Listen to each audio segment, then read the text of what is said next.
Il y a des gens qui ont 50 ans, puis qui sont toujours comme des adolescents.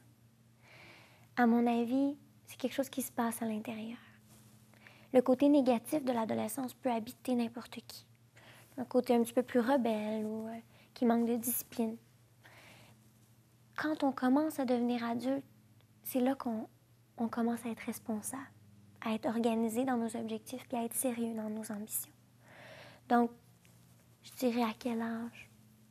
Peut-être vers 18-19 ans.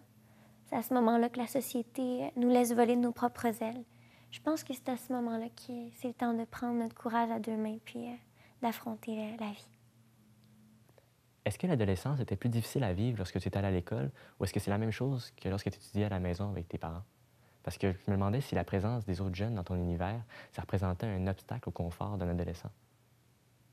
Ça me fait rire parce que des fois, quand je suis avec mes amis ou des jeunes de mon âge, on passe vraiment d'un extrême à l'autre. Tout d'un coup, on est enfant. Puis là, à un moment donné, on part dans des concepts. Puis là, on pense qu'on est comme des adultes. Puis là, on pense qu'on l'a, là. Mais dans le fond, on l'a pas en tout. Puis là, on retombe dans l'enfance. Puis là, on essaye de mélanger les deux. Puis on se fait comme prendre par une vague. Moi, ça me fait vraiment rire. Mais à mon avis, il faut juste trouver un équilibre.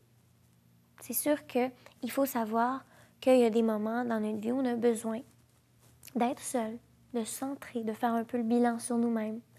Mais il faut trouver l'équilibre, puis être bien aussi avec les gens autour de nous.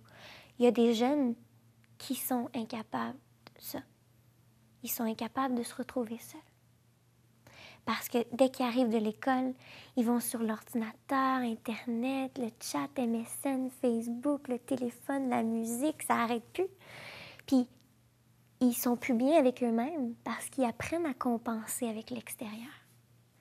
Donc, qu'est-ce qui est bien un jour? Moi, j'en fais du téléphone, j'en fais de l'Internet, j'en fais du chat. Mais quand je sens que j'ai besoin d'un moment seul, je prends ce moment-là. Parce que je ne veux pas avoir besoin d'avoir besoin des autres pour être bien avec moi-même. Pour revenir à ton livre, je voulais savoir quelles sont les 3 choses que tu voudrais qu'un lecteur adolescent retienne après avoir lu ton livre. Puis quelles sont les 3 choses que tu voudrais qu'il intègre dans son quotidien?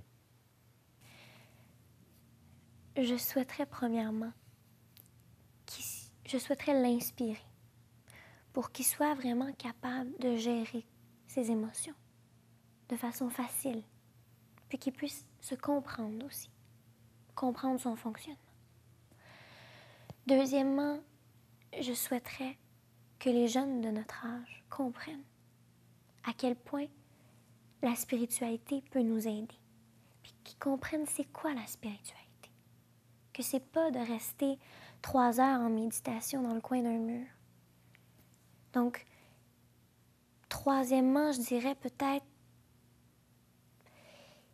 qu'ils sachent que les rêves peuvent vraiment nous donner des clés pour améliorer notre destinée.